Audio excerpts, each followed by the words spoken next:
विलास हो, आपको जीवन का हर सुख प्राप्त हो, माँ लक्ष्मी जी का आपके घर वास हो। आप सभी को धनतेरस की हार्दिक शुभकामनाएं। कार्तिक मास के कृष्ण पक्ष की त्रयोदशी तिथि के दिन धनतेरस का पर्व मनाया जाता है। इस दिन मान्यता है कि नए बर्तन, नई झाड़ू, सोने चांदी के गहने, मिट्टी की मूर्ति, दिए आदि खरीदने चाहिए। ऐसा करना शुभ माना जाता है।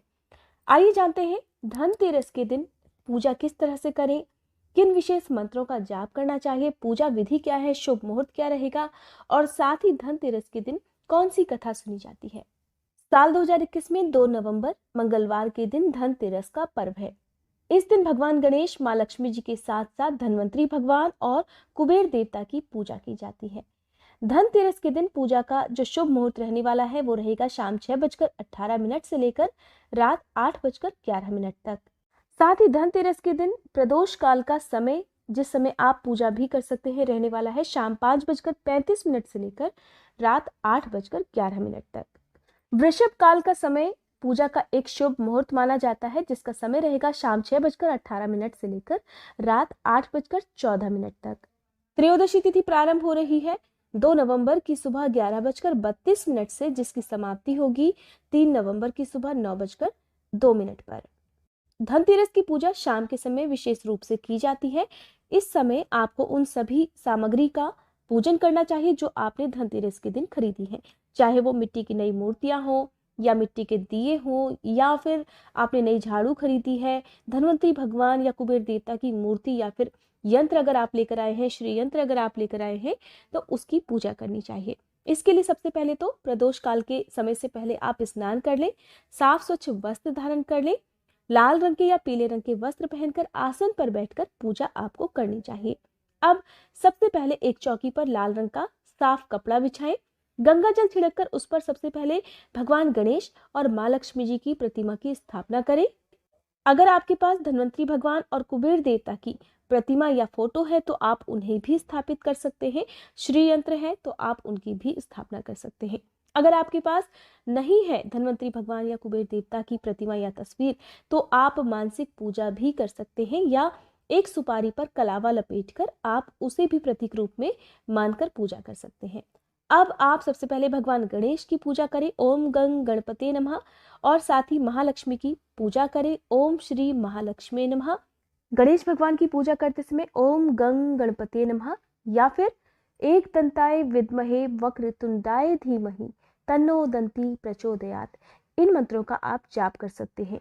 माँ लक्ष्मी जी की पूजा करते समय इन मंत्रों का जाप करें, ओम ह्रीं ह्रीं श्रीं लक्ष्मी वासुदेवाय नमः या फिर ओम लक्ष्मी नमः या लक्ष्मी नारायण नमः या धनाय नमो नमः या फिर ओम धनाय नमः। इन मंत्रों का जाप आप माँ लक्ष्मी जी की पूजा करते समय या उन्हें जो भी पूजन सामग्री अर्पित करते हैं कर सकते हैं। कुबेर देवता की पूजा करते समय इन मंत्रों में से किसी भी एक मंत्र का जाप आप आज के दिन कर सकते हैं।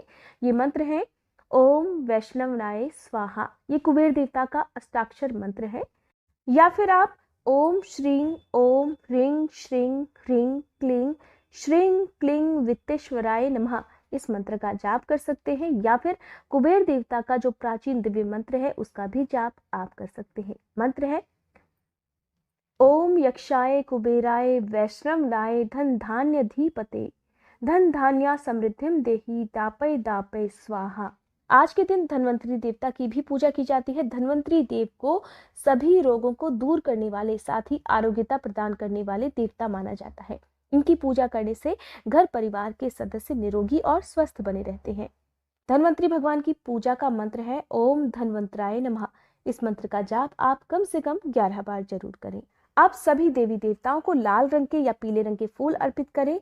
आपने जो भी धातु या जो भी बर्तन, झाड़ू, गहने, सोना चांदी जो भी खरीदा है उसे भी एक चौकी पर रखें और उन सब की भी पूजा आज के दिन आपको करनी चाहिए। अगर आपके पास श्री यंत्र है, दक्षिणावर्ती शंख है या फिर आपने धनतेरस के दिन कौड़ियां खरीद कर रखी हैं तो जितनी भी कौड़ी हैं आप उन सभी पर तिलक लगाएं माँ लक्ष्मी के चरणों में अर्पित करें। भगवान गणेश के चरणों में आप आज के दिन 5 सुपारी या फिर हरी इलायची, जो कि 5 या 7 होनी चाहिए, अर्पित कर सकते हैं। दूर्वा उन्हें अर्पित कर सकते हैं, लड्डू का भोग उन्हें लगा सकते हैं, और साथ ही जो भी पूजन सामग्री आपके पास है या जो भी नई खरीदी हुई वस्तु आपके पास है, चाहे वो वस्त्र हो या जो भी सामग्री है, उनकी पूजा करें। सभी को तिलक लगाएं, फल फूल अर्पित करें, अक्षत अर्पित करें, और इसके साथ ही हाथ जोड़कर सभी देवी देवताओं से प्रार्थना करें कि आप जिस भी वस्तु को खरीद कर लाए हैं उससे आपके घर में खूब बरकत बनी रहे। आपके व्यापार में या आपकी किसी भी आजीविका के साधन में किसी प्रकार की कोई भी बाधा ना आए, और माँ लक्ष्मी जी का स्थायी वास सदा आपके घर पर बना रहे। हाथ जोड़कर धन्वंतरी भगवान से प्रार्थना करनी चाहिए कि आपके परिवार को सदा स्वस्थ और निरोगी बनाए रखें। माँ लक्ष्मी जी को आज के दिन आप कमल का फूल या कमल गट्टे की माला भी अर्पित कर सकते हैं। अगर आपने धनतेरस के दिन नई झाड़ू खरीदी है तो आप जो अपने प्रयोग की झाड़ू है उस पर कच्चा सूत या सफेद रंग का धागा 7 बार लपेटें। झाड़ू की विधिवत पूजा करें, क्योंकि झाड़ू को माँ लक्ष्मी जी का प्रतीक माना जाता है, और इस प्रकार धागा बांधने के बाद ही उससे झाड़ू लगानी चाहिए। अगर आप इस नई झाड़ू का प्रयोग दिवाली के दिन से करते हैं तो और भी ज्यादा उत्तम माना जाता है। धनतेरस के दिन हो सके तो परिवार के सभी सदस्यों को मिलकर एक साथ बैठकर पूजा करनी चाहिए, आरती करनी चाहिए, और धनतेरस की व्रत की कथा भी सुननी चाहिए, जो कि मैं अभी आपको सुनाऊंगी। देखिए, पूजा करते समय आप किन किन स्तोत्रों का पाठ कर सकते हैं, जैसे कि लक्ष्मी स्तोत्र, लक्ष्मी चालीसा, लक्ष्मी यंत्र, कुबेर यंत्र या कुबेर स्तोत्र का पाठ कर भी सकते हैं या सुन भी सकते हैं। फल फूल का या किसी भी दूध से बनी मिठाई का भोग आज के दिन आप सभी देवी देवताओं को अर्पण करें, क्योंकि धनतेरस का दिन है, त्रयोदशी तिथि है, तो आज के दिन आपको 13 दिए जलाकर अपने घर में आसपास जहां भी अंधेरा है, घर के चारों कोनों में, किचन में, मुख्य द्वार पर, और साथ ही किसी सुनसान जगह पर या किसी चौराहे पर जरूर जलाना चाहिए। एक दिया आज के दिन अपने कुल देवी देवताओं के नाम से, और एक दिया पितरों के नाम से, एक दिया पीपल के वृक्ष के नीचे, या और एक दिए का दान आपको मंदिर में भी करना चाहिए। धनतेरस के दिन आप अपने घर के मुख्य द्वार को साफ करके अच्छे से रखें, और क्योंकि धनतेरस के दिन से ही माना जाता है कि माँ लक्ष्मी जी का आगमन प्रारंभ हो जाता है, तो आप अपने घर के मुख्य द्वार को रंगोली से सजा सकते हैं, फूल मालाओं से सजा सकते हैं, और आज के दिन जितना हो सके आप दूसरे जो निर्धन व्यक्ति हैं उनकी सेवा करें, उनकी जरूरतों का सामान उन्हें आप उपहार में दे सकते हैं। धनतेरस की रात को ही यम दिया भी जलाया जाता है। माना जाता है यम दिया जलाने से यमराज का भी आशीर्वाद प्राप्त होता है, और यम देवता की कृपा से परिवार के सदस्यों की अकाल मृत्यु नहीं होती, और किसी भी प्रकार का जो मृत्यु का भय है वो भी नहीं होता। देखिए, भगवान की मर्जी के आगे तो किसी का बस नहीं चलता, लेकिन हमें फिर भी अपनी तरफ से कोशिश करनी चाहिए कि हम वो सब काम करें जिससे हमारे मन को सुकून मिले। तो यम देवता का जो दिया है उसे कोई साधारण दिया नहीं समझना चाहिए। इसको जलाने के पीछे बहुत सारी सावधानियां हैं जो आपको रखनी चाहिए। धनतेरस के दिन सभी देवी देवताओं की पूजा करें, और जो भी प्रसाद है उसे अपने घर के सभी सदस्यों में वितरित करें और स्वयं भी ग्रहण करें। साथ ही आज के दिन आपके घर में कलह क्लेश नहीं होना चाहिए। खुशी खुशी मन से, प्रसन्न मन से आज के दिन आपको इस त्योहार को मनाना चाहिए। अब बात करते हैं यम दिए की। तो देखिए, जो यम दिया है उसे जलाने के लिए आपको पुराने दीपक का ही प्रयोग करना चाहिए। चाहे तो आप पिछले साल के जो बचे हुए दीपक हैं उनका प्रयोग कर सकते हैं, या कोई भी पुराना एक दिया ले लें और आप उसका प्रयोग करें। पुराने दीपक में सरसों का तेल और रुई की बत्ती डालनी चाहिए। यम दिया हमेशा घर के मुख्य द्वार की दाहिनी तरफ और दक्षिण दिशा की तरफ मुंह करके जलाना चाहिए, या फिर इस दिए को आप नाली या कूड़े के ढेर के पास भी जलाकर रख सकते हैं। देखिए, यम दिया कभी भी खाली नहीं जलाया जाता, उसकी स्थापना की जाती है। अपने घर के मुख्य द्वार पर अगर आप जला रहे हैं या कहीं भी जलाते हैं तो सबसे पहले आप अनाज का एक ढेर बनाएं। ठीक है, आप क्या करेंगे, कच्चे चावल ले सकते हैं या गेहूं भी आप ले सकते हैं। आप उसके ऊपर ही यम दिए को स्थापित करेंगे। तो आप सबसे पहले गेहूं या फिर 7 प्रकार के अनाज भी ले सकते हैं, उनका ढेर बनाइए, उसके ऊपर आप यम दिए को स्थापित करें, यम दिए को जलाएं, और साथ ही हाथ जोड़कर यम देवता से प्रार्थना करें कि वो आप और आपके परिवार की सदा रक्षा करें, आपके परिवार में किसी भी प्रकार का कोई भी अकाल मृत्यु का शिकार ना हो। और साथ ही यम दिए की आप पूजा करें, विधिवत आप यम दिए को तिलक करें, अक्षत फूल कुमकुम चढ़ाएं, और फिर अगर आपने इसे घर के मुख्य द्वार पर जलाकर रखा है या आपने नाली या कूड़े के ढेर के पास जलाकर रखा है, इस दिए को जलाने के बाद आप घर वापस लौट कर आ जाए। अगर आप घर में ही हैं तो कोई भी सदस्य रात को जलते हुए दिए को ना देखे और ना ही आपको इस दिए को पीछे पलटकर वापस देखना है, ऐसा माना जाता है। अब क्योंकि देखिए घर के जब सभी सदस्य सो जाएं तभी इस दिए को जलाना चाहिए। किसी भी काम से घर के मुख्य द्वार पर जिस जगह दिया जल रहा हो उस तरफ ना तो आना चाहिए और ना ही इस दिए को देखना चाहिए। घर परिवार का कोई पुरुष सदस्य अगर इस दिए को जलाए तो और अच्छी बात है, या तो फिर आपके घर में जो भी बड़ा सदस्य है उसे इस दिए को जलाना चाहिए। अगर कोई पुरुष सदस्य नहीं है तो घर की जो भी बड़ी महिला है वो भी यम दिए को जला सकती है। देखिए यम दिया जलाने से कहा जाता है यम देवता प्रसन्न हो जाते हैं और इस दिए के कारण यम देव से मिलने वाली जो भी यातनाएं हैं वो भी दूर हो जाती हैं। ऐसे में धनतेरस के दिन सभी को कोशिश करनी चाहिए कि एक दिया यम देवता के नाम से जरूर जलाएं। आइए अब सुनते हैं धनतेरस की कथा। धनतेरस की वैसे तो बहुत सारी कथाएं प्रचलित हैं, लेकिन एक कथा के अनुसार कहा जाता है कि एक समय भगवान विष्णु धरती लोक में विचरण करने के लिए जा रहे थे। तब लक्ष्मी जी ने भी उनके साथ चलने का आग्रह किया। अब विष्णु जी ने कहा कि यदि मैं जो बात भी तुमसे कहूंगा तुम वही कहोगी और वही करोगी तब तुम मेरे साथ चल सकती हो। तब लक्ष्मी जी उनकी बात मान गई और भगवान विष्णु के साथ धरती लोक पर आ गई।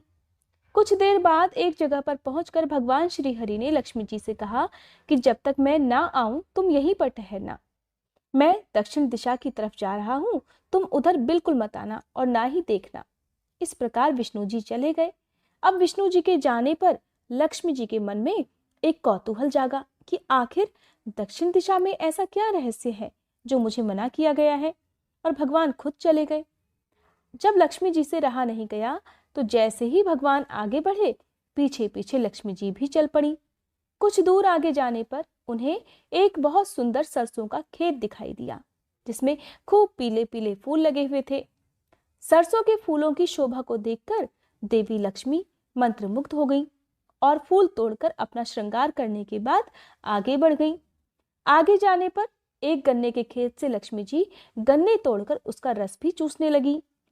जब देवी लक्ष्मी ऐसा कर ही रही थी कि उसी समय भगवान विष्णु वहां पर आ गए और उन्होंने लक्ष्मी जी को देखकर नाराज होकर उन्हें श्राप दे दिया कि मैंने तुम्हें इधर आने को मना किया था किंतु तुम नहीं मानी और तुम किसान के खेत से चोरी करने का अपराध कर बैठी हो।